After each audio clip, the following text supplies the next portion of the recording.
Allez, on est parti. Bien, mes chers collègues, je suis heureux de vous retrouver pour cette nouvelle audition de la mission d'information sur les droits de diffusion audiovisuelle du sport. Nous recevons cet après-midi l'Olympique de Marseille en la personne de M. Pablo Longoria, président du directoire, accompagné de M. Jacques Cardoz, directeur de la communication. Messieurs, je vous souhaite la bienvenue, non seulement parce que vous avez des origines espagnoles tout comme moi, M. Longoria, mais aussi parce que vous avez accepté notre invitation, qui, je le rappelle, pour cette audition, qui sera retransmise en direct et en différé sur le site de l'Assemblée nationale dans quelques instants. Nul besoin de présenter l'Olympique de Marseille, qui compte parmi les quelques clubs historiques du football français. Il était logique de vous convier à cette audition et je vous remercie d'y avoir répondu favorablement. Nous aborderons bien sûr l'état de la diffusion du football français aujourd'hui, autant dans ses atouts que dans ses difficultés. Vous saurez certainement, messieurs, nous éclairer sur des pistes de sortie de crise et sur les leçons qui peuvent être tirées de l'appel d'offres de 2018. Sans plus attendre, je vous laisse la parole pour un exposé liminaire de 10 à 15 minutes qui sera suivi d'un échange de questions-réponses avec les membres de la mission et en particulier son rapporteur, M. Cédric Roussel, à côté de moi. Merci beaucoup.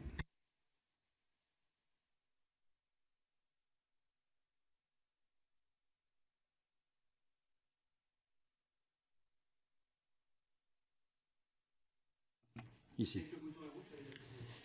Donc, messieurs les députés, bonjour. Vous avez sollicité. D'accord.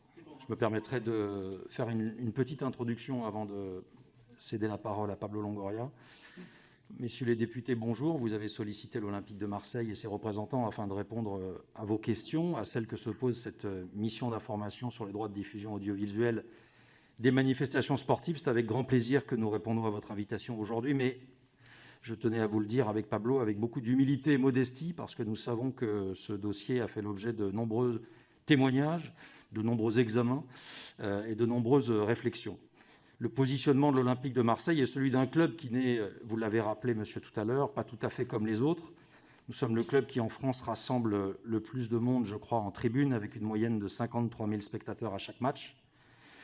Celui qui fédère le plus en audience télé. À titre d'exemple, en fin de saison dernière, Canal+ a choisi de diffuser en clair les 2 derniers matchs de championnat de l'Olympique de Marseille en réalisant sur C8 environ 1 million de téléspectateurs à chaque match, contre 1 million de téléspectateurs pour les 9 autres matchs diffusés au même moment dans le cadre du multiplex, encrypté donc.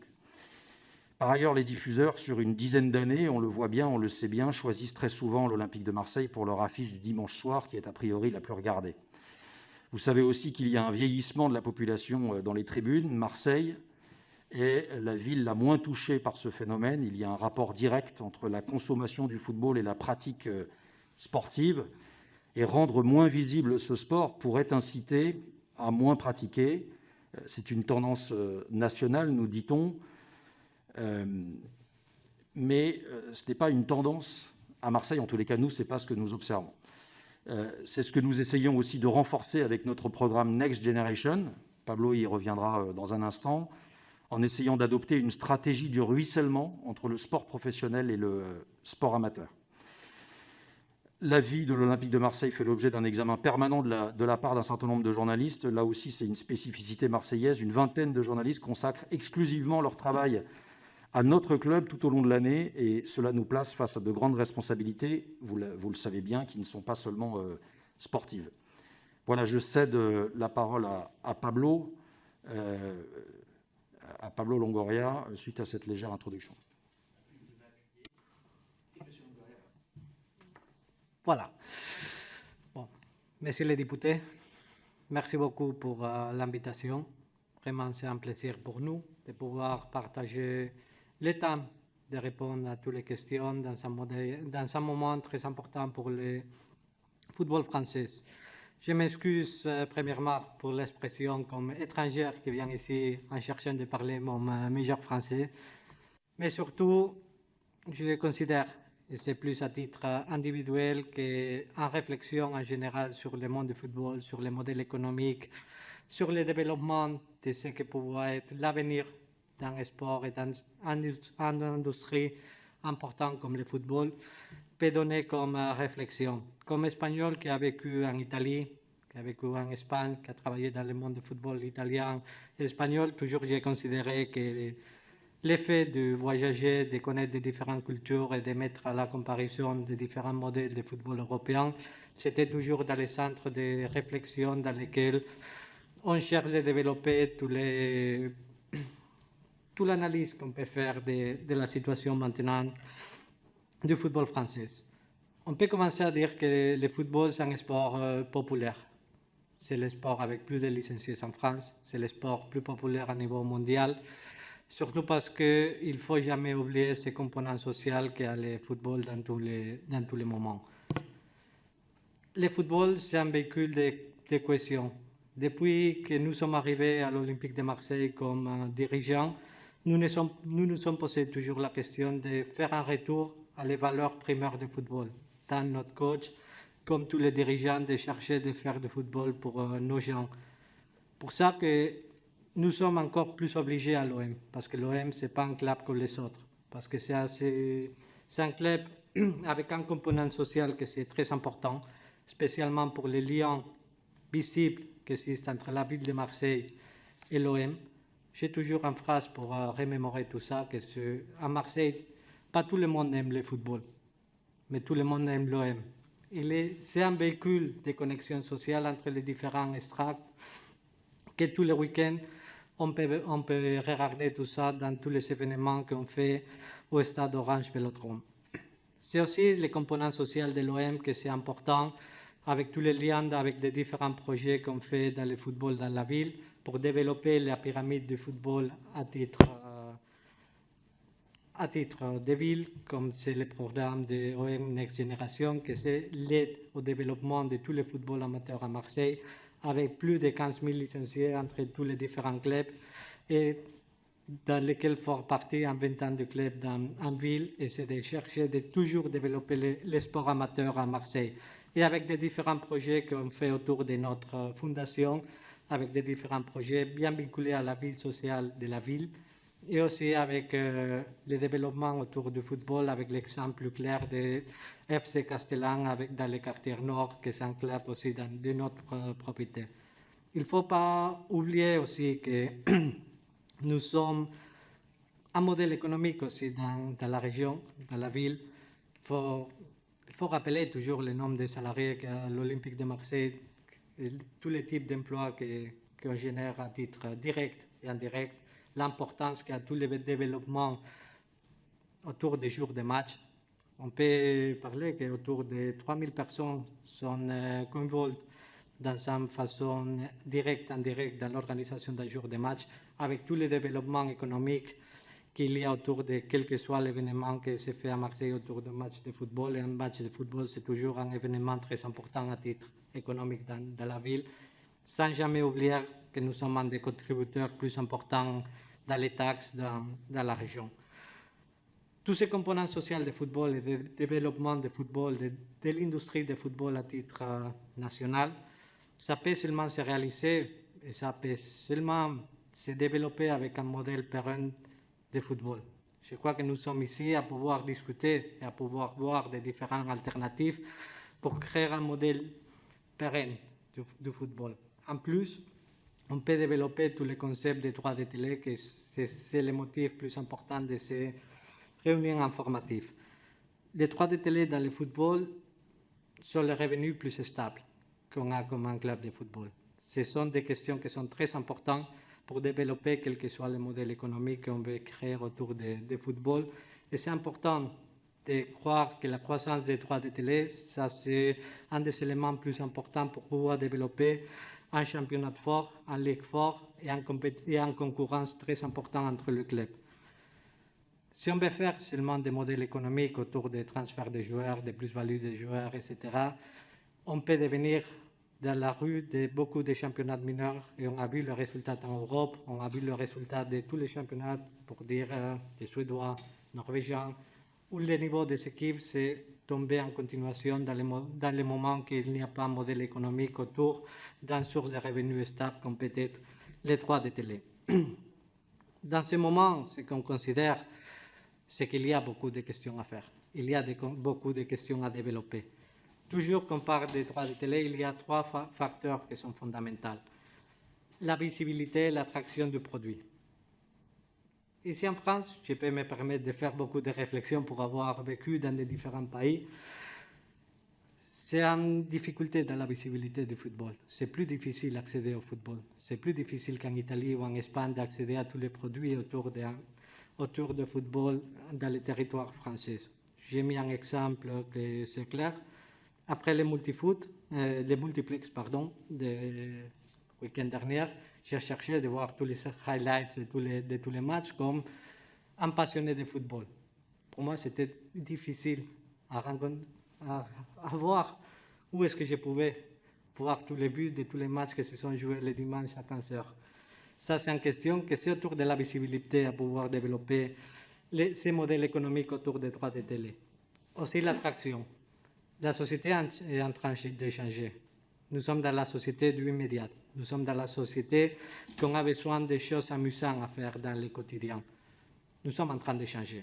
Le football aussi doit changer. On doit se poser beaucoup de questions de comment faire du football un sport le plus attractif possible. Dans ce moment que nous sommes attractifs, on peut incrémenter ces sources de revenus stables sur les droits de télévision. Dans un deuxième facteur, c'est toujours la qualité du produit. On a beaucoup d'alternatives à faire dans la vie, on a beaucoup d'alternatives à consommer dans la télévision. Pour ça que le développement d'un produit premium, c'est toujours une question que c'est très important pour nous comme football de pouvoir développer. Des contenus stables pendant la semaine, un bon contenu autour de la Ligue 1, un bon contenu dans la qualité du produit, dans les émissions pré-match, post-match, interview, tous les storytelling qu'on a autour d'un match de football ou un week-end du championnat.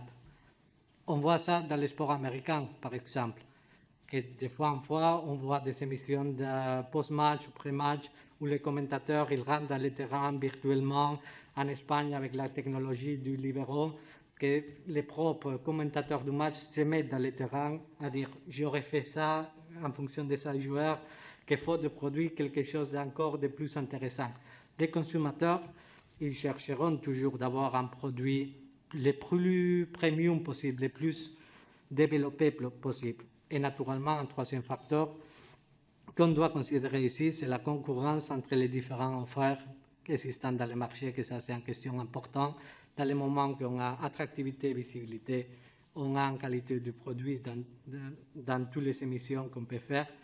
La concurrence entre opérateurs, ça c'est une question qui fait développer aussi le montant total des droits de télé.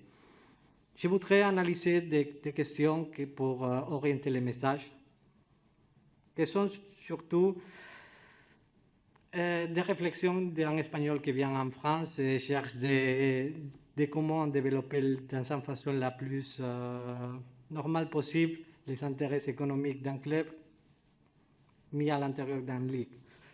C'est la différence entre les pays et le football. Nous sommes la troisième économie en Europe, presque de la deuxième avec le Royaume-Uni. Et dans ce moment, on considère que dans le ranking UEFA, nous sommes dans la sixième position dans ce moment, que le Portugal a supéré le football français dans le ranking UEFA dans la 5e position. Mais surtout, on considère que le niveau de notre football, ce n'est pas encore à le niveau de l'économie nationale. Un pays comme la France doit développer un produit comme le football, qui est une industrie importante. En Espagne, on a tous les jours la phrase dans la tête de on se dédie au football, qu'on dit les 1,34% des produits intérieurs bruts, des PIB, c'est généré par le football espagnol. Ça, c'est une phrase qu'encore en France, je n'ai pas écoutée, je ne peux pas faire encore la comparative sur l'importance du football français respect au PIB. Et en Espagne, vraiment, comme industrie d'intérêt national, on développe beaucoup de concepts autour du football. Et même le football, il y a la sensibilité et il y a la raison sociale de développer des autres sports et de développer beaucoup d'actions sociales et politiques. Dans le deuxième côté de ce type d'analyse, nous sommes en train de vivre une transformation médiatique. Le monde, il change. Le monde des émissions, ça change vraiment très vite. La façon dans laquelle on fait la consommation de télévision, ça a changé. Je crois que le sport En plus, le football, comme un des sports plus importants,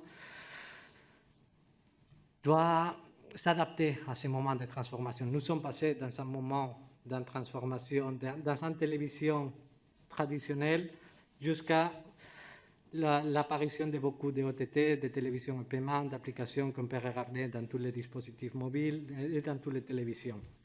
Je crois que dans ce moment, nous sommes dans le moment de prendre beaucoup de décisions pour l'analyse de comment est-ce qu'on peut s'adapter à la nouvelle réalité. Ça, c'est un produit, par logique, que ça doit être plus adapté aux téléspectateurs. Ça doit être plus adapté au consommateur final. Des packages, des produits faits pour les personnes qui doivent regarder le football. Il y a toujours les supporters. Il y a toujours lesquels que sont supporters du club de toute la vie, mais aussi les consommateurs de 3 minutes, parce que la société de l'immédiateté, ça te porte à la consommation de highlights, en consommation de buts. Demain, on va jouer un match d'Europa League contre le Lokomotiv de Moscou. Si je considère les gens qui vont regarder ces matchs de football sont les supporters de Lokomotiv et les supporters de l'OM. Parce qu'une personne qui est née à Verne et demain, il dit, demain soir, je vais regarder l'Europa League, normalement, ils vont regarder les multiplex avec tous les buts parce que ça, c'est une question immédiate. C'est réfléchir avec le futur du football dans ce monde de transformation médiatique. On a un spectacle avec une durée de 90 minutes. Dans beaucoup de matchs, moi, comme professionnel de football, on considère qu'il y a d'intéressant dans chaque match 3-4 minutes. On doit chercher aussi, comme industrie, de voir comment est-ce qu'on peut monter le niveau d'attractivité, le niveau de visibilité et qu'est-ce qu'on peut s'inventer entre tout pour éviter ce type de match petit d'intérêt pendant un match de football. Ça peut être aussi la raison dans un marché télévisif important comme peut-être l'américain que le football encore n'a pas beaucoup d'introduction. Il faut se rappeler toujours que toutes les nouvelles façons de transmettre, toutes les nouvelles façons de communiquer, ils viennent naturellement de l'Amérique. Il faut développer des stratégies et des solutions. Il y a des solutions toujours dans la vie à court terme. Le football français, nous sommes en train de vivre une double crise. Une double crise liée au Covid, comme toutes les autres industries, mais une crise importante liée à la perte de droits de télévision. Cette double crise, c'est un moment important, un moment de réflexion et surtout un moment de trouver des solutions. Entre tous les acteurs fondamentaux du football français, on doit penser toujours en un vrai plan de relance du football français.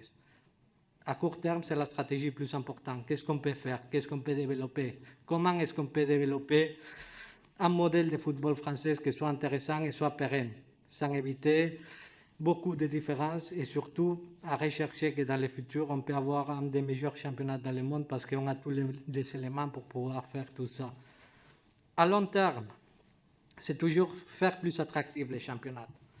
On a parlé brièvement, on peut rentrer dans les détails postérieurement, sur une personnalisation du produit, une personnalisation pour tous les spectateurs.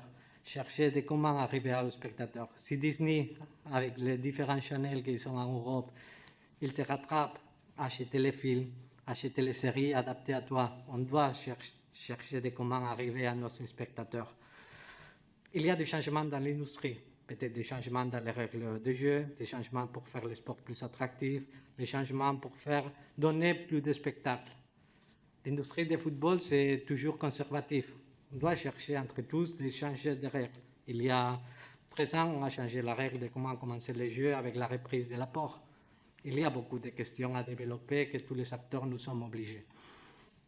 Par dernière fois, c'est toujours les structures juridiques, des structures qui nous aident à comment protéger le football et à comment garder tous les intérêts de tous les changements que nous devions faire dans le football actuel.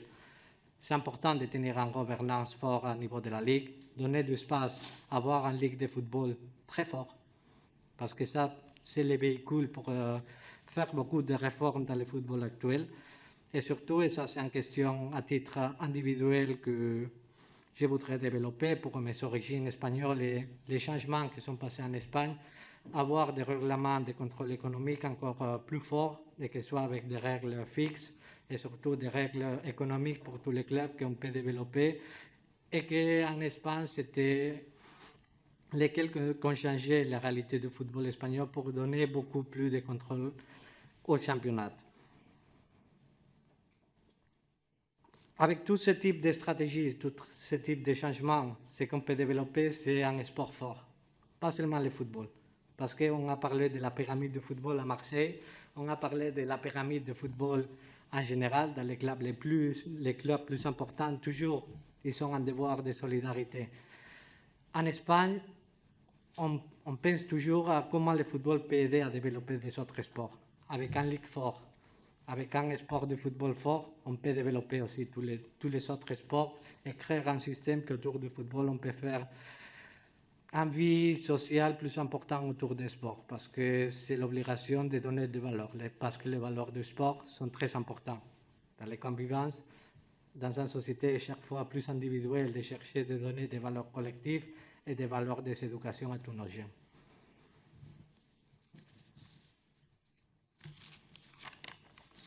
Merci beaucoup, Monsieur le Président. Comme vous venez de le dire dans votre contribution qui est très riche et très intéressante, hein, vous avez une expérience dans le football français qui date de quelques années. Je crois que vous avez été directeur général délégué à l'OM à partir de 2020, et puis ensuite président du directoire de l'OM depuis février 2021, mais vous avez une longue expérience auparavant dans différents championnats. Et je pense que c'est une réflexion qui est extrêmement précieuse parce qu'on essaye avec Cédric Roussel effectivement de réfléchir à une question fondamentale qui est de se dire aujourd'hui comment se fait-il que les droits télé en France soient aussi peu valorisés en comparaison des autres grands championnats européens. Et à cette question, c'est un peu difficile d'y répondre. Voilà. Alors, il y a les pistes que vous venez d'évoquer. Je pense qu'elles sont extrêmement intéressantes quand vous parlez d'attractivité, d'accessibilité, de qualité du produit et qualité du spectacle sportif. On se posait aussi la question de savoir si la position dominante d'un diffuseur, historiquement, n'avait pas été un obstacle pour le fait que de nouveaux opérateurs viennent entrer sur le marché. C'est aussi une question qui a été soulevée lors de nos auditions. Et puis, je voulais vous demander, puisque vous faites partie maintenant de la famille des présidents de clubs qui siègent au conseil d'administration de la Ligue professionnelle de football, si vous estimez que, quelque part, on n'a pas pris un peu de retard dans le foot français, du fait, justement, quelque part, du mirage qui a été agité autour de Mediapro, d'une augmentation de 60% des droits télé, qui fait que notre football est installé dans une télédépendance très forte, beaucoup plus forte que dans d'autres championnats européens. Quand on dépend à 50-60% de ses ressources financières des droits télé, aujourd'hui, c'est un problème. Hein. Et est-ce que cette télédépendance-là et cette forme de, quelque part, pour des présidents de clubs, de s'être un petit peu confortés sans vouloir se remettre en cause sur d'un nouveau modèle, quelque part, hein, masse salariale, salary cap, effectif professionnel, effectif des clubs, la question de l'expérience match, la question de l'influence. Alors, vous n'êtes pas concerné sur la question de l'influence. Vous êtes parmi les plus grosses influences avec Lyon, avec le PSG, mais le reste du championnat, aujourd'hui, comment on fait avant le match, pendant le match, après le match, pour faire revenir des familles au stade. Voilà, toutes ces questions-là, elles sont vraiment au cœur de nos réflexions de la mission d'information parlementaire. Je vous remercie de les avoir évoquées. Mais voilà, est-ce que vous pensez qu'on a du retard sur cette question-là? Et qu'est-ce qu'il faudrait qu'on fasse aujourd'hui pour augmenter cette valorisation des droits télé? C'est une longue réflexion, non? On peut commencer pour ces positions, on peut dire, dominantes d'un diffuseur. Je crois que c'était une opportunité, c'était une situation de frein par quelque part, non? On discutait beaucoup que Canal+, c'est un des premiers produits en Europe que c'est la télévision au paiement.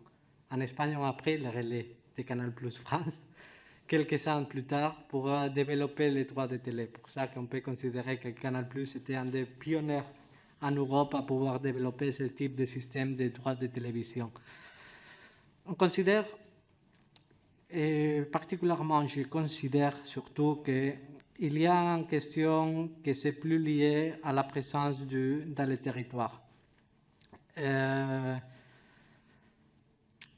a une plateforme avec 3 millions d'abonnés. presque 4 millions d'abonnés, que c'est très instauré dans tous les territoires. Normalement, les modèles économiques de développement de télévision dans des autres pays, ça c'est le confort familial. Qu'est-ce que je veux dire avec ça? Normalement, en Espagne ou en Italie, même en allemand, on a les systèmes de développement de football et des émissions de football avec un package complet, dans lequel ils t'offrent Internet, ils t'offrent les téléphones mobiles, et surtout, il t'offre le football dans tous les différents services. Il y a une petite partie que c'est le football, dans lequel le football va financer tous les autres services qu'il y a de différents opérateurs. Ça, c'est le modèle espagnol plus basé avec Telefónica et avec la plateforme de Movistar. Mais c'est vrai aussi que dans des différents modèles en Europe, il y a une subcontratation des droits de télé pour beaucoup des opérateurs pour permettre de faire du football en question plus accessible. Dans les différents pays, le football c'est plus accessible qu'en France, surtout avec les droits de télé à niveau national. Il ne faut pas oublier une question surtout, que c'est qu'on a changé dans un modèle de télévision traditionnel comme l'émission de match dans Canal+, ou dans un émetteur fort du championnat. Nous sommes passés dans la transformation digitale dans tous les process, avoir un nouvel opérateur qui est rentré dans le marché. Normalement, quand un opérateur rentre tout de suite dans le marché, il y a une perte de valeur, surtout parce que ça, c'est un modèle télévisif qui monte, qui encore n'est pas prêt au moment des émissions au prix des marchés. Particulièrement, je considère qu'il y a beaucoup de marges de progression dans les droits de télé à niveau national. Il y a des marges à niveau international, mais pour chercher l'international, toujours, tu dois te concentrer à comment chercher de maximiser toute la production des produits nationaux. Je considère que c'est ça important, de comment on peut développer dans les territoires la maximisation des droits de télé. Sur la dépendance, chaque lab, c'est différent. Chaque lab, et on doit créer un modèle qui soit capable d'attirer le plus nombre possible de clubs, spécialement parce que si on veut faire un modèle important pour le football français, ce n'est pas le bon choix de chercher, dans ces moments actuels, de rechercher les intérêts individuels de tous les clubs. Ça, c'est la position un peu éthique qu'on doit faire comme un des acteurs fondamentaux du football français. Chaque club a un modèle économique différent, naturellement. Mais ça se passe aussi avec tous les autres championnats. Les clubs plus petits, ils sont en dépendance plus grande des droits de télé. Ça, c'est une loi fondamentale. Pour ça que je crois que la maximisation des droits de télé, qui sont des revenus stables des clubs, ça doit être un des axes les plus importants à travailler pour le développement du championnat français. Pour moi, ça c'est un axe vraiment important de comment devenir un des championnats plus stables à titre des droits de télé. Après, il y a des autres questions, comme c'est les match day, comme c'est le niveau d'attraction du football français. Et ça passe pour un plan de relance que je considère que c'est important. Il y a des axes que dans un plan de relance, dans les moments qu'on peut sortir de ces crises liées au Covid et aux droits de télé, qui sont très importants. Comment nous adapter à ces processus de transformation digitale qu'on a parlé, ça c'est fondamental. De comment on peut adapter tous nos systèmes digitaux à créer de la valeur pour les clubs pour pouvoir développer des produits futurs. Nous, comme Olympique de Marseille, ça c'est un axe de travail dans lequel on travaille très fort. L'exemple, c'est toutes les émissions qu'on a à titre des réseaux sociaux, à toute l'image digitale du club, que c'est un peu entre les meilleurs en Europe. Et je considère que pour tous les clubs ici dans les championnats français, c'est une question importante pour se développer. Le deuxième, ce sont des investissements dans les infrastructures. Si on peut avoir et on veut avoir un championnat plus attractif, ça part pour la commodité. De faire un match day le plus attractif possible, de faire des hospitalités le plus confortable possible, d'avoir des sites dans les stades et de faire du stade un place important pour vivre le week-end, un place important pour développer la journée de week-end et les jours de match et faire quelques actions autour des jours de match. Mais pour ça, on a besoin aussi de faire des investissements dans les infrastructures. Nous sommes en retard. Chaque modèle, c'est différent. chercher de comparer les mêmes choses dans les différents pays, c'est compliqué. C'est déjà compliqué de faire en France. Ce n'est pas la même chose penser dans un match day à Marseille où on a le stade en centre-ville, on a une bonne température, on a un bon météo qui permet à la gens de faire beaucoup de choses en ville. Ce n'est pas la même chose que faire ça en ville, à Lille, par exemple, que la météo c'est complètement différent et peut-être que l'utilisation du stade, ça doit être pendant plusieurs heures, surtout parce que c'est une des choses plus importantes que tu peux faire pendant le week-end, surtout pour une question liée au météo. C'est une question aussi culturelle. Tous les pays méditerranéens, nous sommes plus habitués à vivre dans la rue, à vivre les week-ends dans une façon différente, pas comme en allemand, que ce sont des questions très liées aux sportifs, avec les différents vereins, parce que tous les Allemands, ils font du sport pendant les week-ends dans tous les clubs familiales. Et après, l'intention de toutes les familles, c'est d'aller du club familial aller au stade. Ça, c'est tout lié dans une question de culture. Ce qu'on doit faire, chaque club, c'est notre responsabilité de faire les match day les plus adaptables possibles à nos villes, à notre mentalité, et pas chercher de globaliser toute la question du football. Je passe la parole au rapporteur, Cédric Roussel, pour ces questions.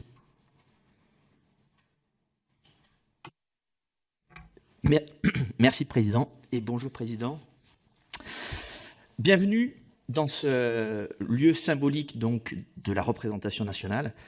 Bienvenue, Pablo Longoria, et merci d'avoir accepté cette invitation. Alors, c'est un député niçois qui vous parle, hein, donc pour être très clair avec les personnes qui nous regardent, on ne va pas refaire le match. Moi, ce qui m'intéresse, c'est que surtout que vous restiez jusqu'au bout de l'audition. Et pourquoi ? Parce que des présidents comme vous, on en a besoin dans cette mission d'information, parce qu'on a besoin de trouver surtout des solutions. Et vous faites partie donc de ces présidents qui se sont en tout cas, qui vous êtes arrivés depuis peu dans le championnat français, mais vous vous êtes déjà exprimés et vous avez dit des choses qui ont tendance donc à amener à une réflexion. Tout comme d'ailleurs le président River, auquel je tiens, puisqu'en tant que Niçois, il faut quand même que je le dise, est invité aussi depuis des mois. Et nous attendons juste donc une date pour qu'il soit aussi et vienne s'exprimer, parce que ça fait aussi partie de ces présidents niçois, présidents de clubs qui veulent aussi, et qui parlent beaucoup d'impact social d'un club professionnel comme aussi un aménageur de vie sur nos territoires. Et là, c'est un sujet qui est politique et qui nous rejoint.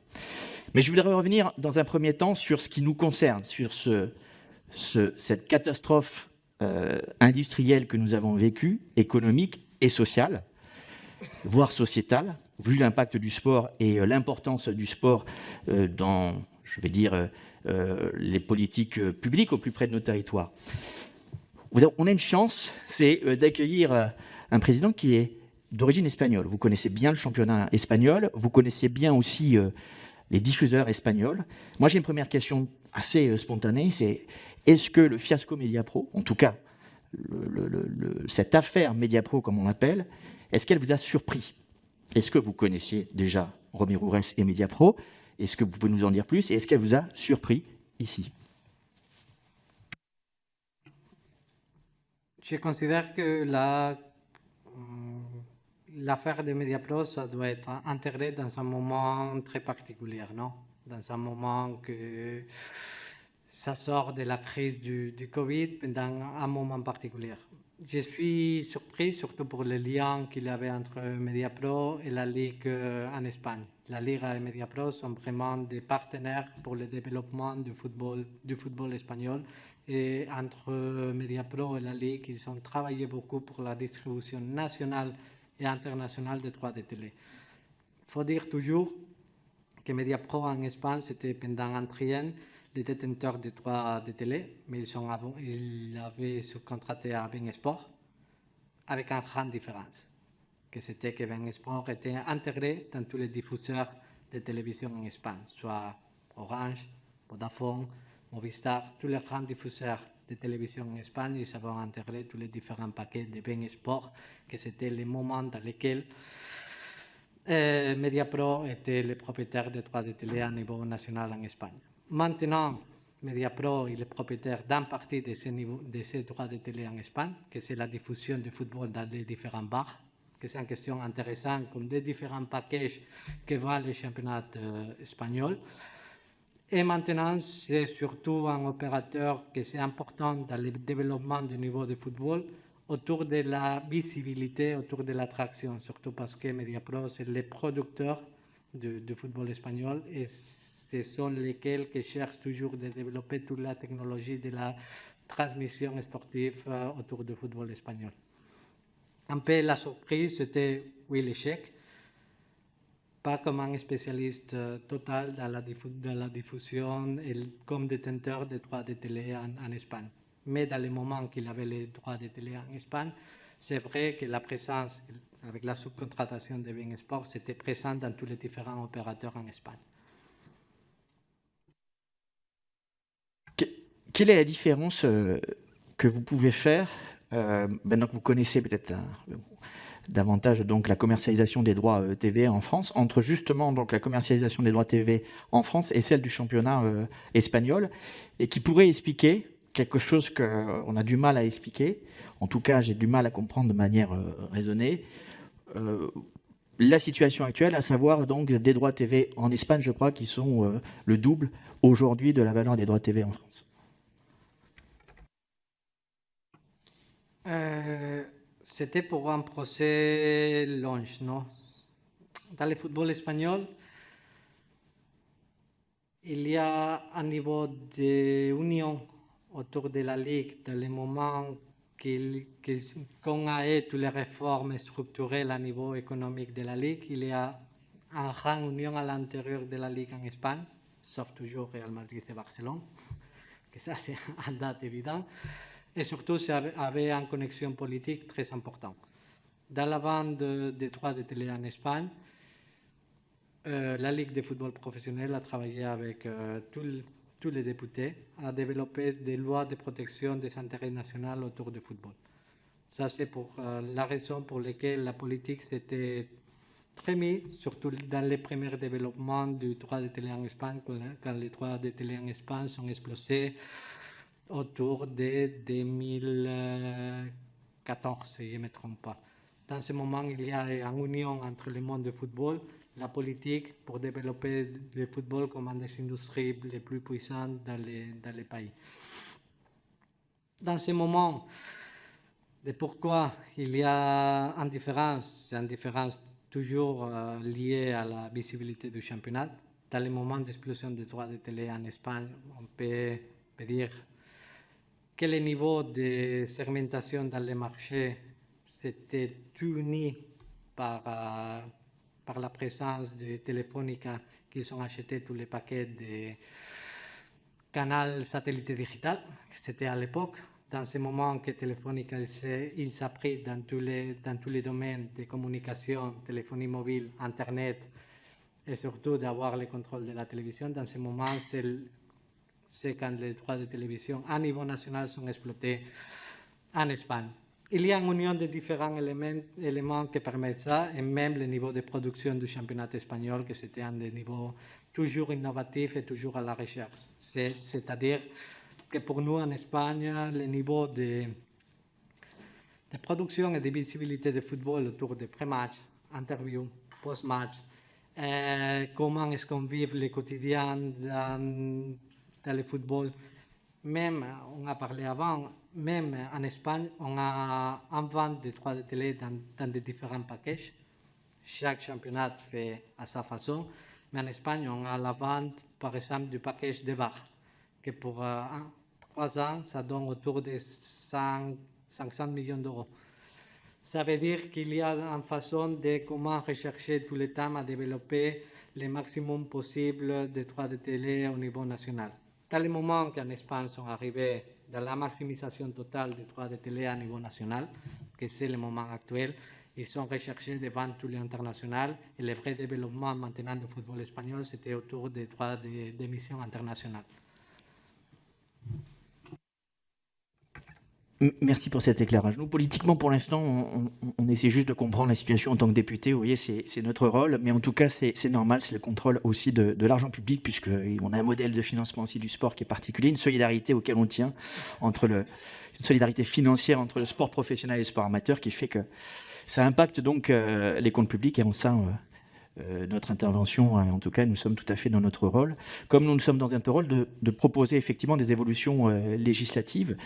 Mais pour revenir sur le modèle économique sur lequel justement donc on peut être aussi incitateur ou proposer, je dirais, une législation qui soit incitative. Avant cela, pour être, on a remarqué donc tout au long de cette crise des droits TV, cette déflation des droits TV, qu'elle avait un impact plus ou moins important suivant la typologie du club. Déjà que ce soit des clubs de Ligue 1, de Ligue 2, et que cette télédépendance devait s'apprécier, ne serait-ce que même au sein de la Ligue 1 et selon, je dirais, la typologie du club, ses performances sportives, mais aussi son écosystème. Juste pour comprendre, la télédépendance, ou en tout cas le modèle économique de l'OM, aujourd'hui, les grands chiffres en termes de dernier exercice, si on peut avoir donc ce niveau déjà d'entre guillemets de part des droits TV, également la masse salariale, le pourcentage de la masse salariale. Est-ce que vous avez des chiffres comme ça à nous communiquer pour que ce soit clair, notamment le poids des transferts aussi? Est-ce que vous avez des chiffres à nous communiquer? Je ne veux pas vous prendre à défaut si vous ne les avez pas.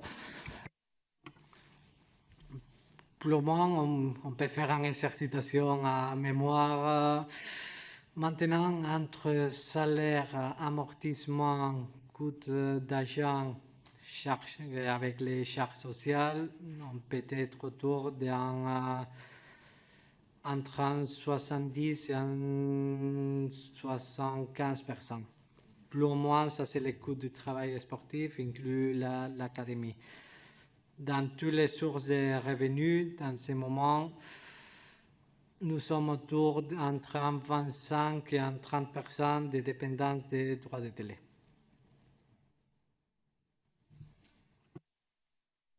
Est-ce qu'aujourd'hui, votre club aussi base sur des indemnités de transfert pour un équilibre de son budget? Malheureusement, dans les moments actuels dans le football, sauf les clubs qui ont un muscle économique très fort, ils sont bien stabilisés, spécialement dans le panorame européen en Champions League, parce qu'il faut se dire qu'une stabilisation d'un club en Champions League, ça permet de développer un modèle économique très fort, si ça s'est pérennisé.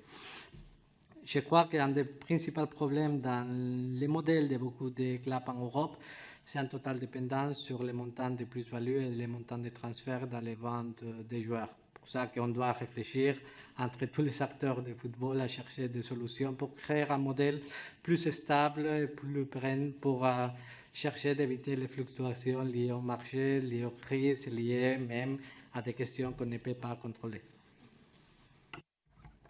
Vous avez un passé professionnel de recruteur, donc c'est pour ça que c'est intéressant pour nous. Là, vous nous avez dit, on est en train de réfléchir. Vous devez certainement avoir peut-être des pistes. Alors, on parlait de régulation, etc. Est-ce que vous pensez absolument nécessaire? Et est-ce que vous pouvez nous évoquer des pistes de régulation qui pourraient nous permettre d'avoir une stabilité du modèle français, sans compter qu'effectivement, ce sont des négociations aussi à avoir au niveau européen? Je considère qu'un modèle économique, ça passe pour la valorisation d'un effectif. C'est toujours qu'il y a des meilleurs joueurs dans ton effectif et des joueurs qui permettent d'élever les valeurs du marché qu'il y a en équipe. Naturellement, les valeurs de l'équipe, ça augmente. Ça augmente aussi les valeurs de tous les sponsors et de tous les gens et tous les revenus qui sont liés par beaucoup de fois à la performance sportive, mais la tendance au stade. Faire un modèle seulement basé sur les acheter, vendre des joueurs, c'est dangereux. C'est dangereux comme modèle général pour le développement, spécialement dans le championnat. Comment protéger et comment avoir toujours plus de valeur? En tant qu'ancien recruteur, ça va même contre la politique de la liberté de peut-être que je prends tous les joueurs possibles dans les différents championnats. Je crois que c'est très important, et ça c'est une question qu'on doit nous poser toujours, de comment développer un vrai contrôle économique autour de la Ligue, comment développer un vrai contrôle dans lequel tous les clubs, s'il y a ce type d'argent à dépenser entre le montant de transfert, amortissement, spécialement, salaire, Et ça, c'est les marges de manœuvre que tu as pour construire ton effectif en fonction des revenus que tu peux générer. Et considérer surtout des différentes actions, non? Et ça, c'est la base de beaucoup de modèles économiques pour chercher de pérenniser. Chercher d'éviter les injections de capital pour avoir des avantages à court terme.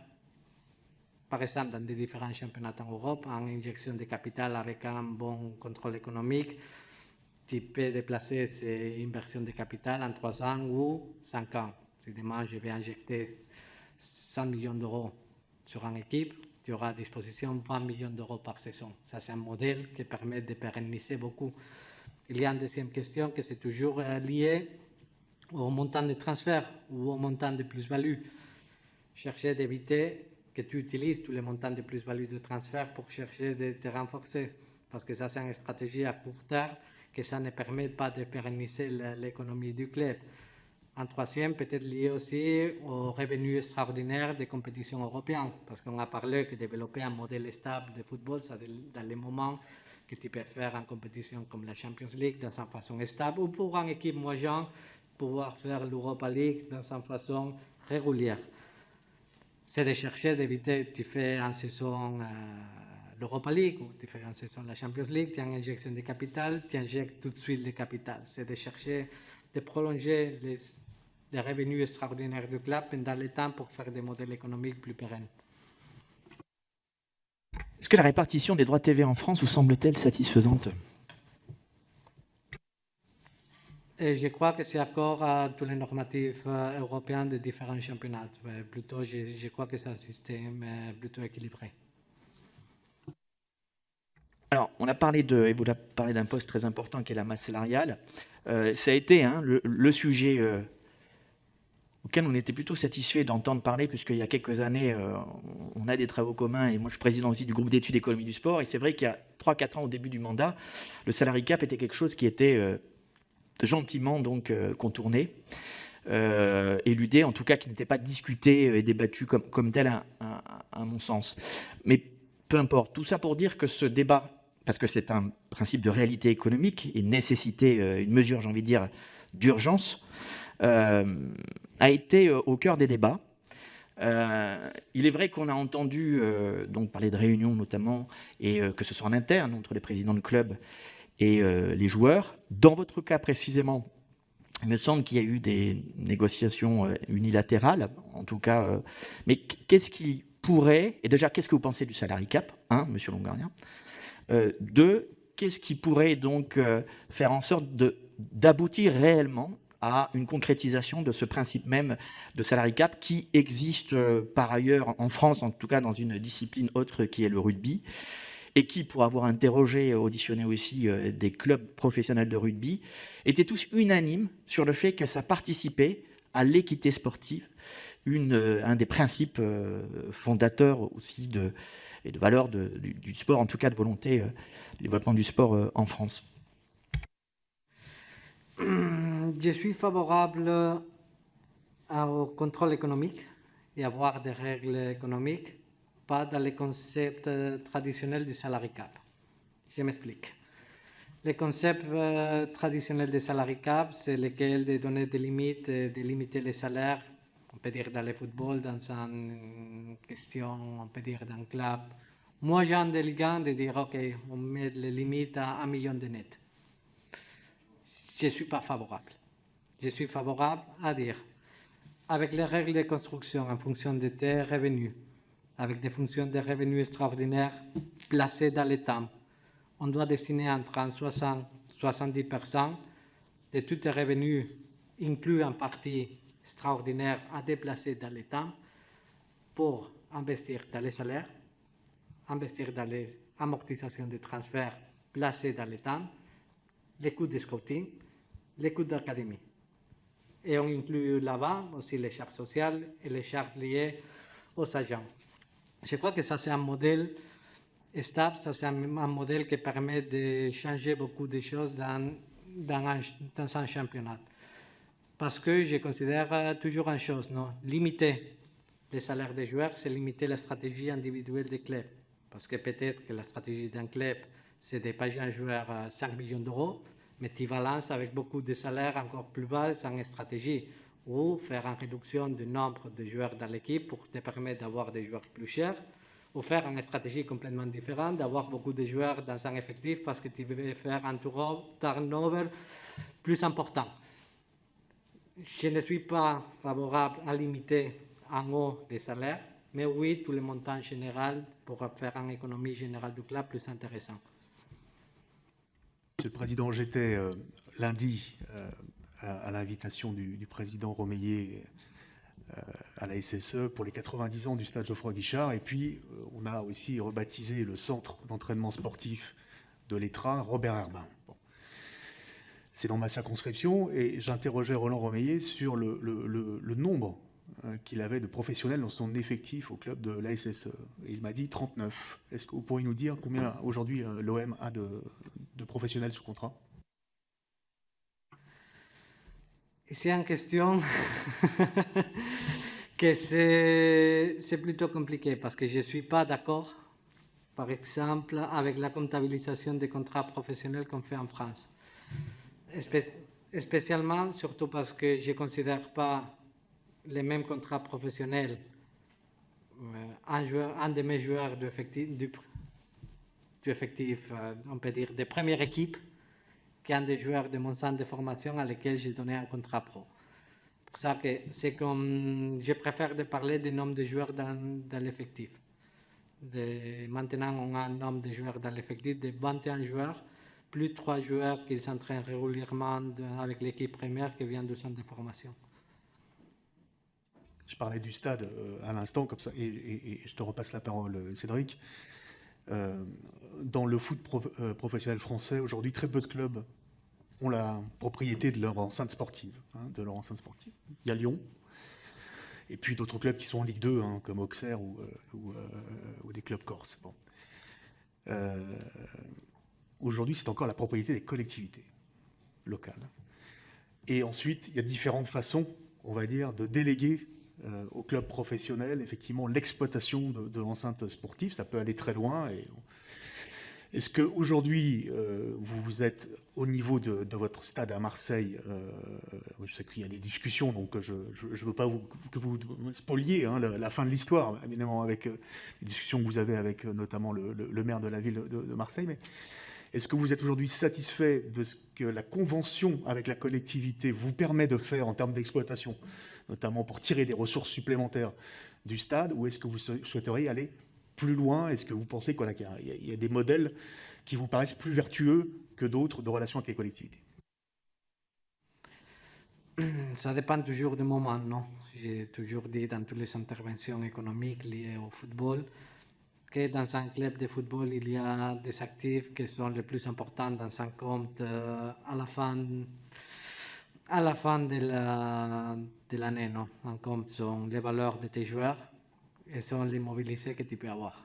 Les valeurs des joueurs sont valeurs intangibles, pour ça que dans une comptabilisation et dans la comptabilité classique du football, on considérait que sont des revenus extraordinaires. Malheureusement, sont devenus des revenus ordinaires et sont nécessaires pour stabiliser pratiquement les 80% des clubs européens. C'est aussi vrai qu'avoir un actif à immobiliser, ça peut améliorer beaucoup de situations dans des bilans, mais sur les questions plus individuelles, à titre d'exploitation, dans la convention actuelle qu'on a avec la mairie de Marseille, nous sommes satisfaits, surtout parce que le niveau d'exploitation qu'on peut avoir du stade, c'est vraiment un niveau d'exploitation où nous nous sentons à la maison et on a le pouvoir de développer beaucoup d'activités qui permettent de générer des sources de revenus complètement pas ordinaires.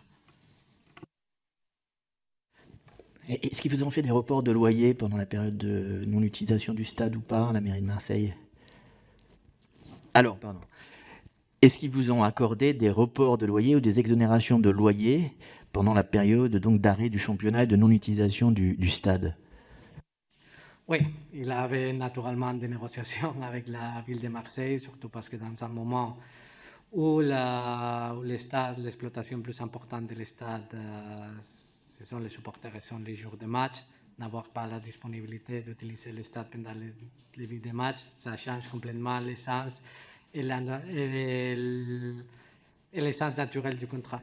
pour ça qu'il y a des conversations avec la ville de Marseille pour chercher d'avoir des exonérations. Vous êtes plus chanceux sur ce plan-là que la ville de Saint-Étienne.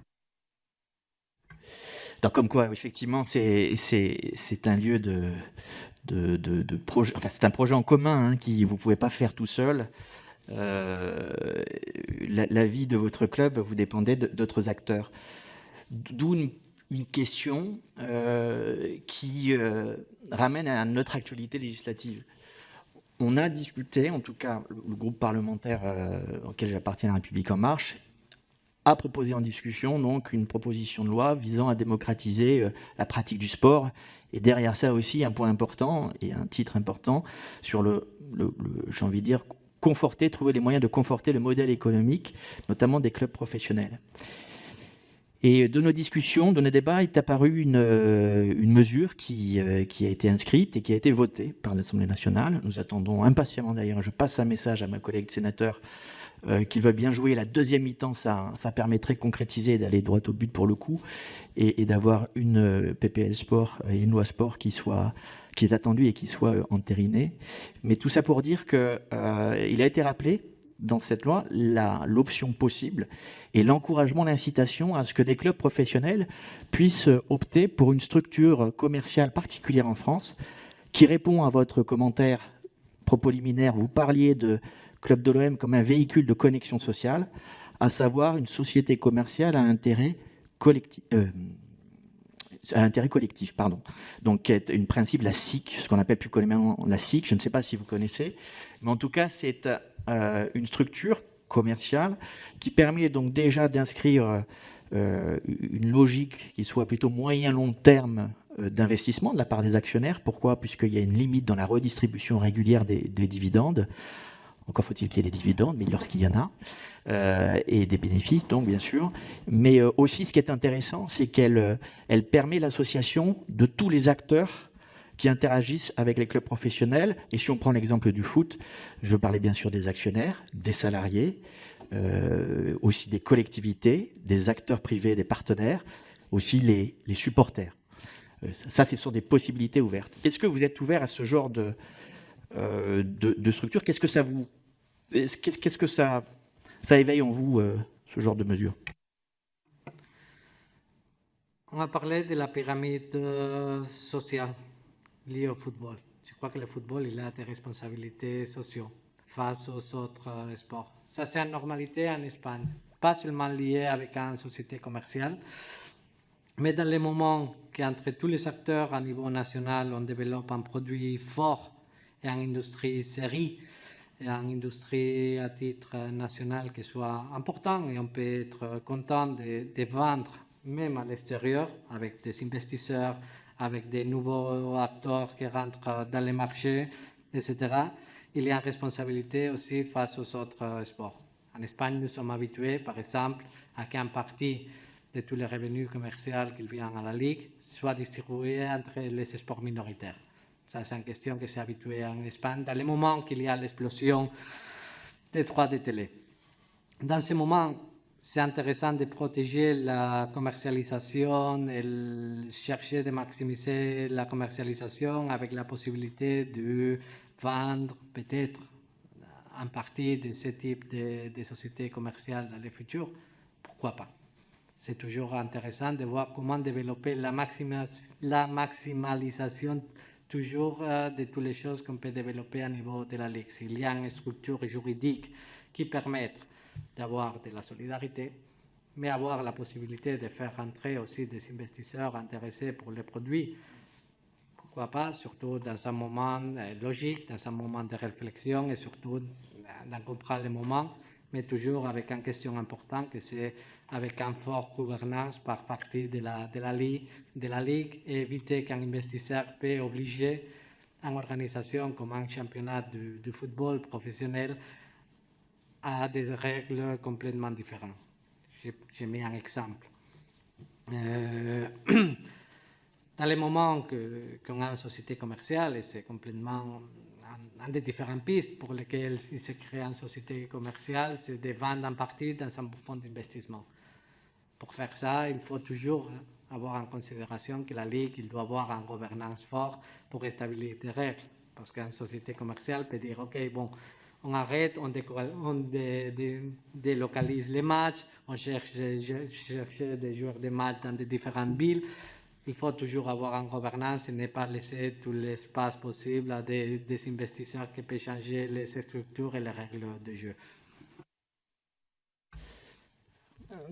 Toujours dans cette loi, je pense que vous en avez entendu parler, puisque c'était des annonces qui ont été faites par la LFP, en personne de Vincent Labrune, la volonté de réfléchir à la création d'une société commerciale.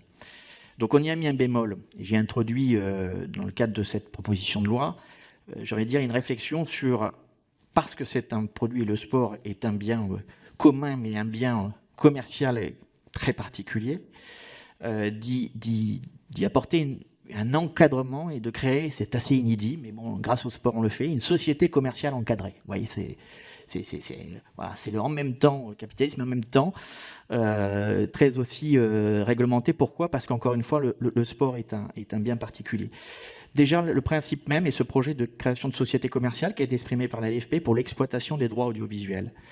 Et cet encadrement, alors l'encadrement, il se veut que, je vous dis le principe, 80% au minimum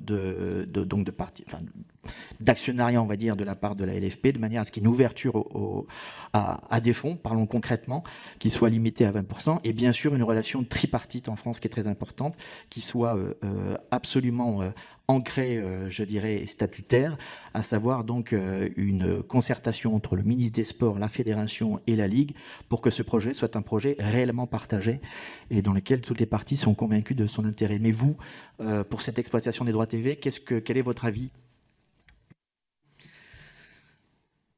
Je crois que le problème, ce n'est pas encore parler de la société commerciale, c'est de parler sur les problèmes réels des droits de télé, de comment maximiser les droits de télé. La société commerciale, c'est le véhicule. Je considère que c'est mieux d'avoir les objectifs et de chercher des challenger pour arriver à avoir des objectifs et après utiliser tous les différents véhicules pour pouvoir arriver. Je crois, dans beaucoup de projets que j'ai fait dans ma vie et dans le football, utiliser les véhicules pour chercher de maximiser, ce n'est pas la façon dans laquelle j'entends la vie ou le développement d'un business. C'est de chercher d'avoir l'objectif et d'utiliser les véhicules pour arriver à l'objectif dans le moment qu'on a atteint l'objectif.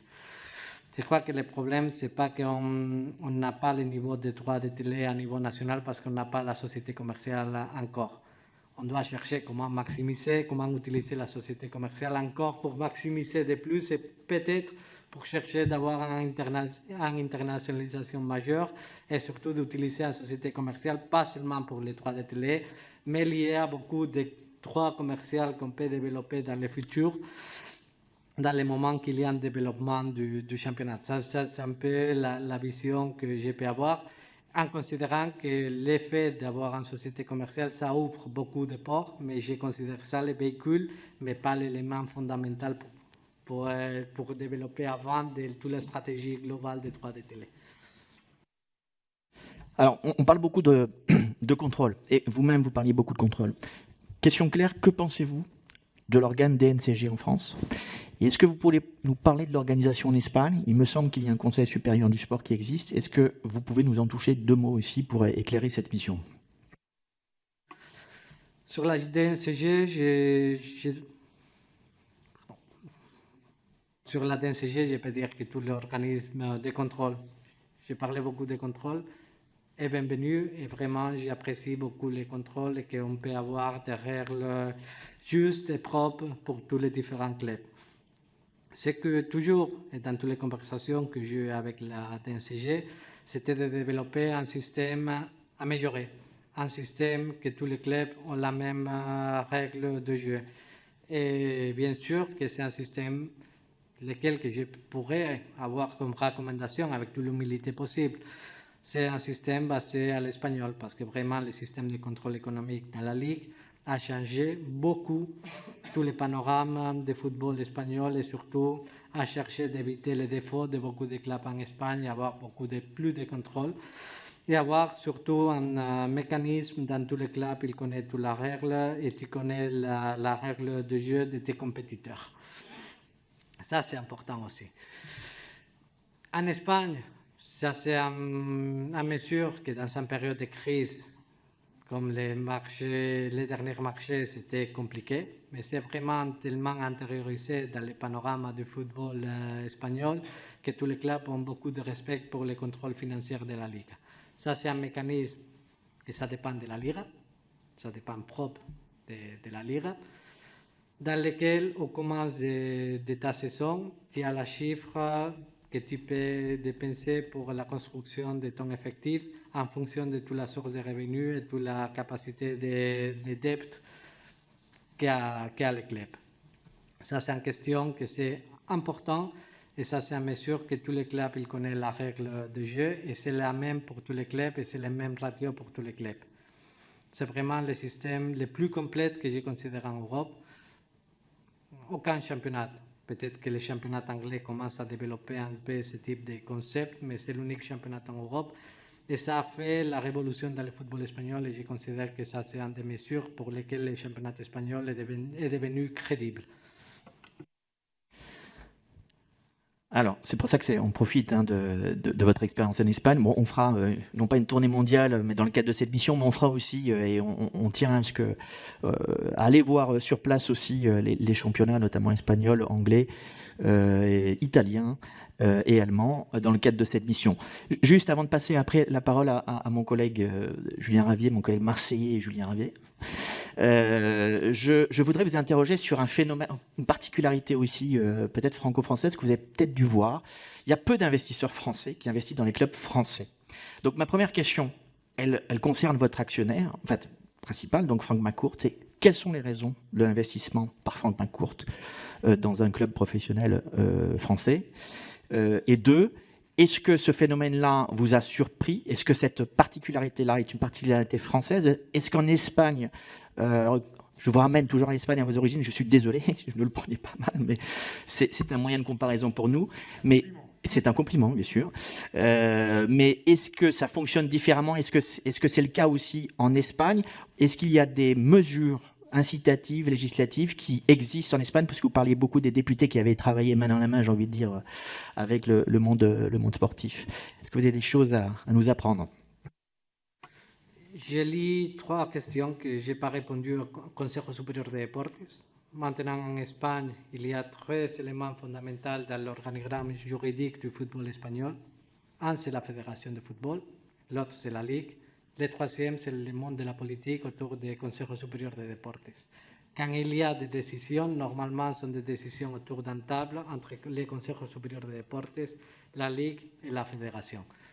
Ça, c'est une question importante et c'est particulier, surtout parce que pour la ley del deporte du gouvernement espagnol, le ministère d'éducation autour du Consejo Superior de Deportes, ils ont la législation sur tout le monde du sport, même professionnel en Espagne. Il y a un acteur dans la table que normalement, il sert d'arbitrage entre les conflits d'intérêts entre la fédération et la Ligue.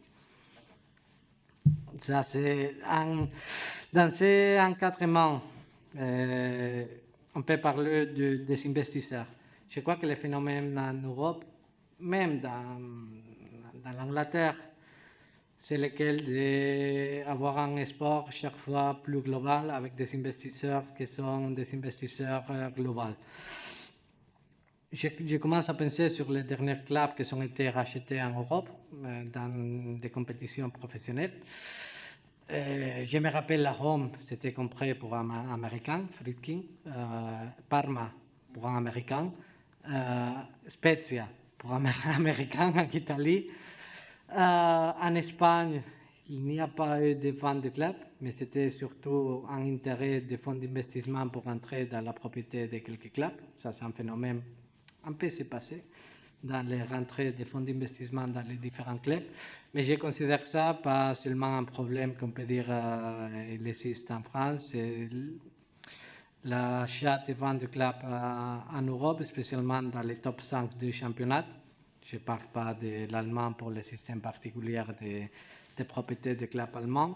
C'est développé autour des investisseurs étrangers. Ça, c'est une réalité du football que ça a changé beaucoup pendant les dernières saisons. Pour ça que je ne suis pas du tout surpris du panorama actuel dans les propriétés des clubs français. Ça, c'est une question surtout que c'est lié aussi en Italie ou en Espagne, donc on peut prendre comme exemple, c'est surtout avec la dimension du club. Normalement, les clubs qui sont plus provinciaux, qui sont plus régionaux, normalement, ils ont des intérêts économiques pour beaucoup de gens de la région. Encore en Espagne et en Italie, je crois que c'est le même cas en France. Mais la tendance naturelle du marché des investisseurs, c'est des investisseurs plus internationaux. Normalement, pendant une époque, c'était asiatique. Maintenant, le point de vue, ça tourne vers l'Amérique. Dans le cas de notre propriétaire, bon, ce n'est pas une question à répondre à moi personnellement. Je considère ce qu'on peut dire, c'est surtout le soutien et c'est vraiment une passion pour le sport. C'est une passion pour la ville. C'est une passion aussi pour toutes les valeurs de Marseille qui lui ressemblent beaucoup à les Boston où il s'est grandi. Il y a un peu de components social, il y a un peu de components particuliers, il y a un peu de components, on peut dire, personnels dans le développement de son investissement, surtout pour une liaison entre Marseille et le Boston où il s'est grandi. Et il est le bienvenu, hein, comme aussi M. Ratcliffe d'Ineos, parce qu'on est très intéressé par savoir quelles sont les motivations d'investisseurs étrangers sur notre sol. Juste, est-ce qu'il y a des dispositifs législatifs ou incitatifs particuliers pour des investisseurs espagnols qui souhaiteraient investir dans un club professionnel de sport en Espagne ou pas? Non, il n'y a pas. C'est comme investir dans une autre boîte. Julie Ravier, votre collègue. Bien, merci, messieurs les rapporteurs présidents. Cher directeur, monsieur. Bon, je suis ravi, moi je suis donc un des députés des Bouches-du-Rhône et de Marseille précisément, première circonscription, c'est-à-dire le 11e et 12e arrondissement, donc notamment le territoire qui abrite la commanderie et le centre d'entraînement Robert-Louis Dreyfus. Donc voilà, au-delà d'être marseillais, d'avoir une affection particulière pour ce club, je tenais à être là pour pouvoir également participer à ces auditions et vous interroger. Et en premier lieu, d'abord pour vous féliciter, mais vous féliciter vraiment à titre personnel, parce que je n'ai pas l'occasion de vous voir régulièrement, pour, je trouve, cet excellent mercato qu'a fait l'Olympique de Marseille. Excellent mercato au niveau de l'entraîneur, des joueurs, et qui semble produire déjà ses effets. Donc bravo, et surtout continuez, on est avec vous. Je vais avoir 3 questions à vous poser. Je suis arrivé un peu en retard, donc peut-être ça sera redondant. Mais c'est 3 questions assez générales, assez ouvertes pour avoir votre sentiment de professionnel. Le premier, c'est sur la crise des droits TV. Moi, je voulais avoir un petit peu votre ressenti sur l'impact sur la rentabilité des clubs qu'a eu cette affaire Mediapro et également vos premières impressions avec Amazon, un nouvel acteur. La deuxième question, elle concerne plus spécifiquement la règle du fair play financier. On a déjà un peu abordé cette question, mais je voulais que vous puissiez synthétiser. Pour vous, est-ce que cette règle du fair play financier est bien faite? Est-ce qu'elle est juste? Et si vous aviez à la modifier, qu'est-ce que vous modifieriez précisément? Troisième question, qui va rejoindre un petit peu la question des investissements, de la fiscalité, mais plus globale, sportive. Pour vous, quels sont les freins à la performance, à la réussite européenne des clubs français et du football français? On voit qu'on a certainement parmi les meilleurs joueurs du monde. On a une équipe de France qui brille, même si elle n'a pas forcément brillé lors de la dernière compétition. Et pour autant, on a un championnat de Ligue 1 qui, même s'il devient malgré tout attractif, n'arrive pas à décoller au niveau européen. Et donc, on est en panne de performance européenne, même si le Paris Saint-Germain, chaque année, va loin, mais cale. Donc, on serait heureux d'avoir beaucoup plus de clubs français qui aillent beaucoup plus loin. Et donc, voilà, je voulais avoir votre ressenti sur ces freins, peut-être que vous avez identifiés par rapport à d'autres championnats. Merci. Merci beaucoup, Monsieur le Président. Bon, la crise des droits télé, c'est toujours une bonne question. L'importance de la sortie des Mediapro, oui, c'est important. C'est très important, surtout sur l'impact financier dans beaucoup de clubs, spécialement dans les moitiés d'une saison. si on fait une planification dans beaucoup d'équipes pour faire un projet avec des joueurs ou un projet sportif à 3 ans, parce que normalement, quand on fait un projet sportif, on cherche de faire un projet à 3 ans, et tu comptes avec un enveloppe de 3D télé d'un certain montant. Changer dans la moitié de la partie les montants que tu as à disposition, ça pose beaucoup de problèmes à beaucoup de clubs, spécialement à tous les clubs qui sont beaucoup dépendants de 3D télé. Ça, c'est une situation difficile. Tu construis un effectif avec des règles, avec des stratégies, et à la moitié de la partie, avec des contrats que tu ne peux pas te libérer, tu as un montant de transfert, tu as un montant salarial et tu as construit un effectif avec des salaires adaptés dans un contrat de télévision qu'il n'y a plus. Pour ça que l'impact, c'est très, très grand.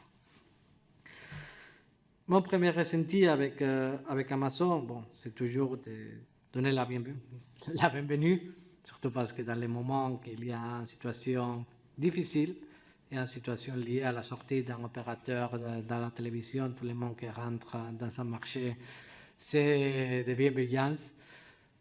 Mais je considère qu'on a pris les contrats on a pris Amazon dans les moments que nous sommes dans un procès de transformation de la télévision traditionnelle dans une nouvelle télévision, dans un opérateur qui rentre dans un territoire, dans un opérateur qui rentre dans l'émission d'une compétition.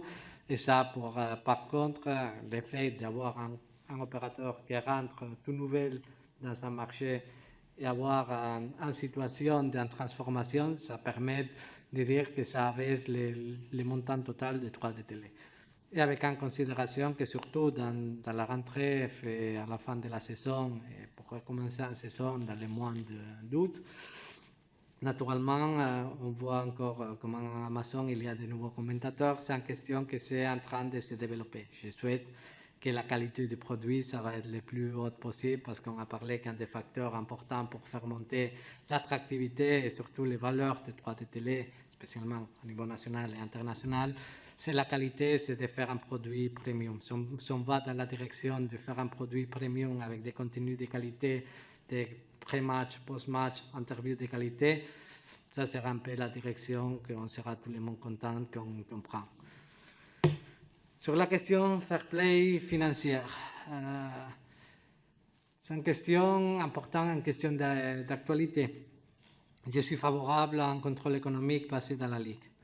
Le contrôle économique de la Ligue en Espagne, c'est 20 fois plus fort, 20 fois plus lourd que le fair play européen de UEFA. Parce que ça, c'est un contrôle a priori et pas un contrôle a posteriori.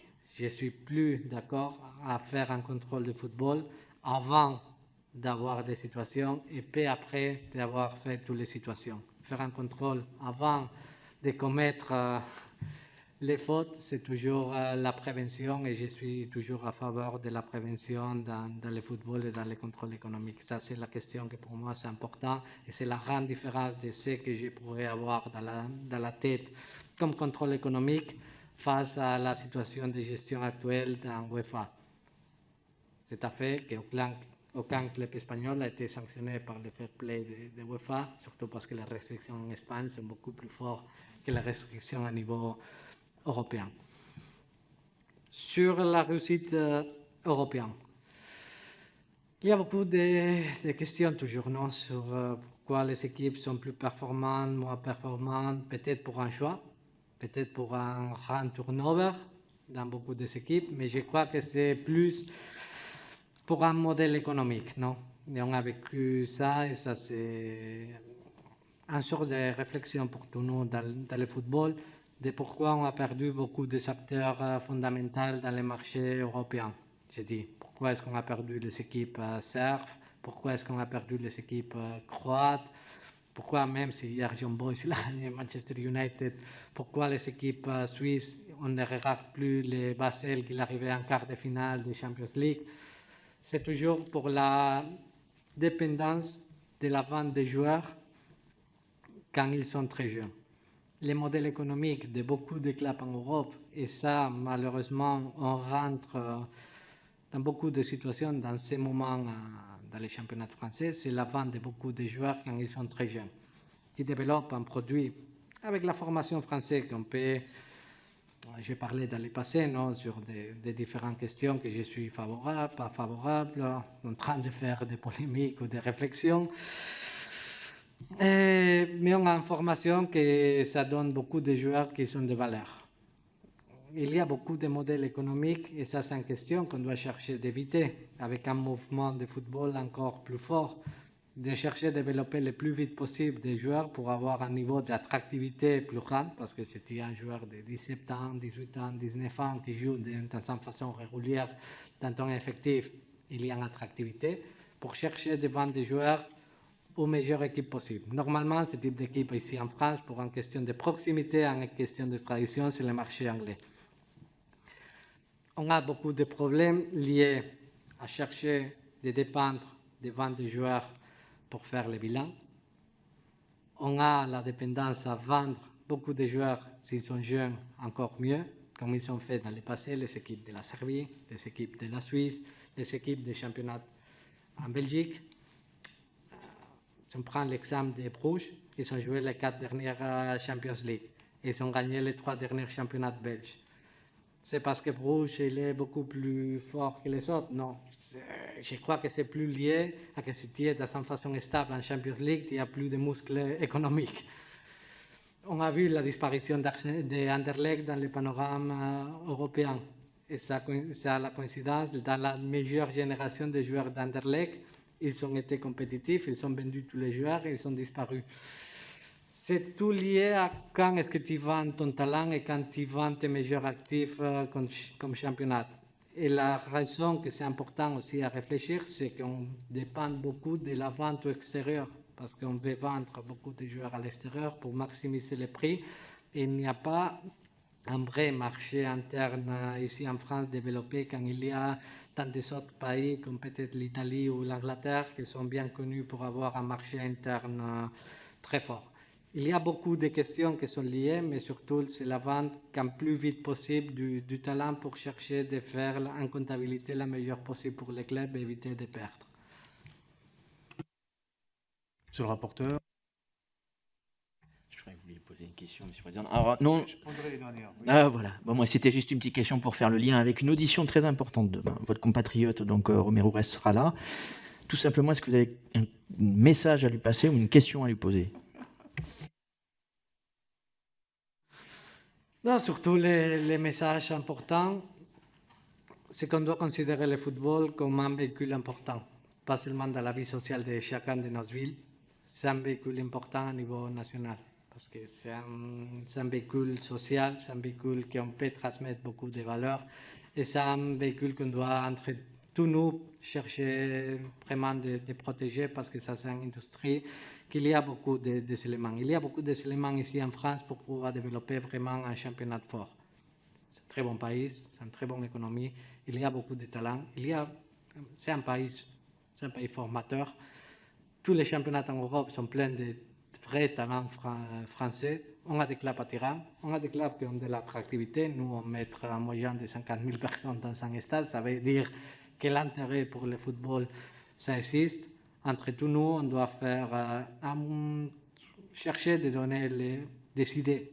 Ce n'est pas une religion, toutes les idées qu'on a parlé maintenant, ce sont des idées qu'on peut avoir comme un groupe de travail, comme club, mais de chercher d'entre tous nous des acteurs dans lesquels c'est présent aussi la politique, bien sûr, c'est de donner quelle est la meilleure stratégie pour le football français et chercher de réfléchir, mais réfléchir avec l'humilité.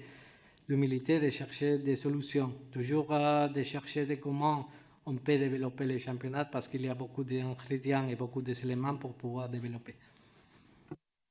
Monsieur le Président, on va terminer notre audition à l'heure et vous libérer parce que je sais que c'est un exercice particulièrement difficile d'être sous le feu roulant des questions de députés pendant 1h30. J'avais juste des ultimes questions, mais très rapidement, auxquelles vous allez pouvoir répondre. Jacques Cardoz évoquait tout à l'heure à la fois l'affluence d'un côté, les spectateurs dans votre stade Orange, et puis les audiences qui étaient très bonnes l'an dernier. Donc pour rejoindre la petite question de Julien Ravi à l'instant, est-ce que les audiences sont bonnes en ce début de saison 2021-2022 Et est-ce que vous êtes satisfait du produit Amazon Prime Video depuis qu'il a été mis en place, vous concernant à l'OM? Que pensez-vous de la Super League à titre personnel? Avez-vous été favorable au passage qui a été décidé en Ligue professionnelle de football d'un championnat de Ligue 1 de 20 clubs à 18 clubs? Et puis pour terminer sur les appels à candidature des droits télé, puisque c'est le sujet de la mission d'information parlementaire, est-ce que vous êtes favorable à une augmentation de la durée de ces contrats, qui sont aujourd'hui fixés à 4 ans par la loi? Est-ce que vous êtes favorable à ce que cet appel d'offres soit anticipé dès l'an prochain pour la prochaine vague 2024, à partir de 2024? Et est-ce que vous êtes favorable au fait que dans ces appels à candidature, on prévoit, à côté de la diffusion payante du football professionnel français, une partie de diffusion gratuite en termes d'exposition et de visibilité? Voilà. Marseille, c'est aussi ses supporters. Ça fait partie des grands clubs avec des supporters fervents. On connaît ça à Saint-Etienne, on connaît ça à Lens, on connaît ça dans d'autres clubs, bien évidemment, en France. À Nice aussi, bien évidemment, monsieur le rapporteur. Au-delà de la question qu'on posait tout à l'heure sur la société coopérative, qui est un modèle qui pour l'instant n'a pas vocation forcément à prospérer, mais peut-être, on ne sait pas. Comment on peut, dans un club comme Marseille, quand on a une gouvernance, des décisions à prendre pour un club, comment on peut améliorer la façon d'associer les groupes de supporters, les supporters qui vivent pour leur club, comme vous l'avez très bien souligné tout à l'heure? Ça fait beaucoup de questions, je suis désolé pour la conclusion, mais vous pouvez y répondre rapidement. On prend les fils logiques et on fait une histoire de toutes les choses ensemble. Pour augmenter l'attractivité du championnat, je crois que c'est nécessaire un passage de 20 clubs à 18 clubs. C'est pour ça que je suis complètement favorable à ce type de passage. C'est une question surtout, et on va voir dans notre club, que d'ici à la fin de décembre, même avec les matchs contre Nice du 27 octobre, on va jouer chaque semaine des matchs. Chaque 3 jours, on va continuer à jouer.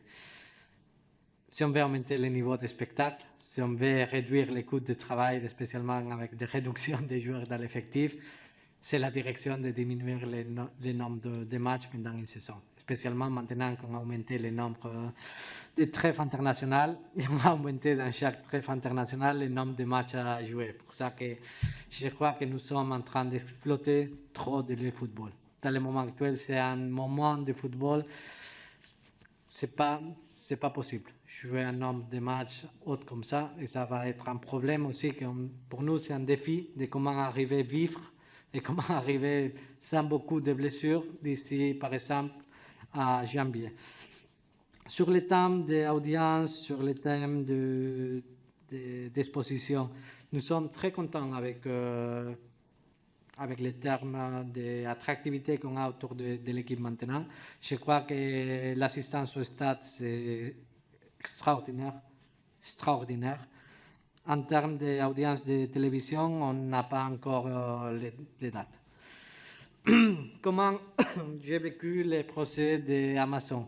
Je considère qu'on a parlé, ça c'est une conséquence dans un moment particulier et on doit donner la bienvenue dans un nouveau acteur dans les éléments.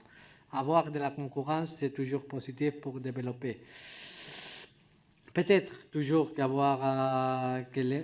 encore, nous sommes loin du target de maximiser les droits de télé à niveau national. Nous sommes très loin.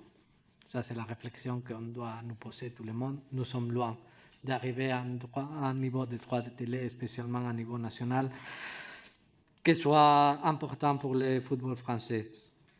Dans toutes les questions de crise ou dans tous les moments de crise, chercher de ramener de l'argent très vite dans la table, c'est toujours compliqué pour développer un projet premium. Je crois qu'Amazon encore c'est en train de développer. Je souhaite qu'on va créer vraiment un produit sérieux, un produit très fort, un produit dans lequel on peut consommer, on peut avoir un niveau de visibilité pour les joueurs, pour les sponsors et surtout pour les spectateurs. Parce qu'on fait du football pour les spectateurs, il ne faut jamais oublier que si nous sommes ici à parler d'un sport important, c'est parce qu'il y a encore un niveau d'attractivité important pour tous les spectateurs et c'est un événement social encore beaucoup suivi. Pagent gratuit les droits de télé. Je crois que nous sommes tout le monde dans une direction dans laquelle on va avoir une personnalisation des contenus face aux spectateurs. Ça, c'est la question plus importante qu'on doit nous poser. Finalement, il y a quelques années, on s'est posé la question si un match gratuit, il faisait descendre le volume total des droits de télé ou pas. Je crois que ces questions, c'est pas plus sur la table. Surtout parce que je crois que la normalisation du football, c'est de faire contenu à la carte pour les différents spectateurs.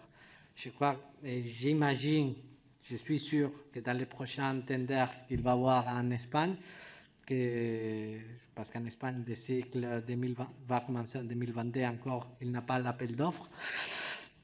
Je m'imagine qu'il y aura un package, je suis sûr, pour vendre des titres individuels des clubs. Je suis sûr qu'on va chercher de vendre des produits aux supporters pour acheter des matchs de son propre club pendant toute une saison. Je crois que là, l'individualisation des contenus, avoir des matchs gratuits peut être intéressant à niveau de visibilité des sponsors, oui, mais je crois que ça, c'est une question que dans le développement naturel, d'avoir un bon, on peut dire, packagisation des droits de télé, de chercher d'orienter les droits lesquels sont les besoins de ces spectateurs. Je crois que le débat d'avoir des matchs en payant, des matchs en clair, ce n'est pas un débat important maintenant dans la table, surtout parce que le futur et l'évolution naturelle des droits de télé, c'est d'offrir à chaque spectateur des contenus pour lesquels ils vont payer et chercher d'améliorer, de faire un produit très personnalisé à chaque spectateur avec les matchs où il va vraiment consommer. Pas comme on fait maintenant en Espagne, que j'expliquais, que finalement sont les petits spectateurs qui paient le football en Espagne avec les contrats de mobile, les contrats de téléphonie, les contrats d'Internet. Je crois que ça, c'est le développement naturel avec la rentrée dans le marché de beaucoup de nouveaux opérateurs, de beaucoup de nouvelles idées, et spécialement avec des différents OTT qui permettent d'avoir une connaissance des spectateurs beaucoup plus supérieure. Et pour finir, la place des supporters dans des décisions. Je crois que toujours, on doit penser que quand on fait du football pour des supporters. Tu dois chercher toujours de faire un football adapté à ta ville, adapté à tes valeurs, adapté à la personnalité, à la culture où tu travailles. Moi, par exemple, à titre personnel, je ne suis pas le même qui a travaillé en Italie, je ne suis pas le même que j'ai travaillé en Espagne. Tu dois chercher de t'adapter dans la ville dans laquelle tu es et à tes supporters. Surtout parce que ça, c'est important, parce que je crois que si les supporters, ils sentent qu'on fait du football adapté à eux, une idée de football, des joueurs, de la personnalité, des décisions qui sont cohérentes avec la naturalesse même de la ville et sa propre culture, il y a toujours un plus. C'est un peu ce qu'on cherche de faire à Marseille, c'est que tout le monde en va dans la même direction. Et je crois que maintenant à Marseille, un des objectifs fondamentaux qu'on a comme groupe de dirigeants, avoir une direction en commun partagée par tous les acteurs fondamentaux autour du club, la presse, les supporters, les dirigeants, les joueurs. Et ça, c'est l'unique façon dans laquelle on peut développer un vrai projet de football. Il me reste à vous remercier au nom de la mission d'information parlementaire pour votre audition extrêmement complète et d'avoir su répondre à nos questions de façon très détaillée, monsieur le rapporteur. Oui, tout à fait. Nous avons dépassé le temps réglementaire.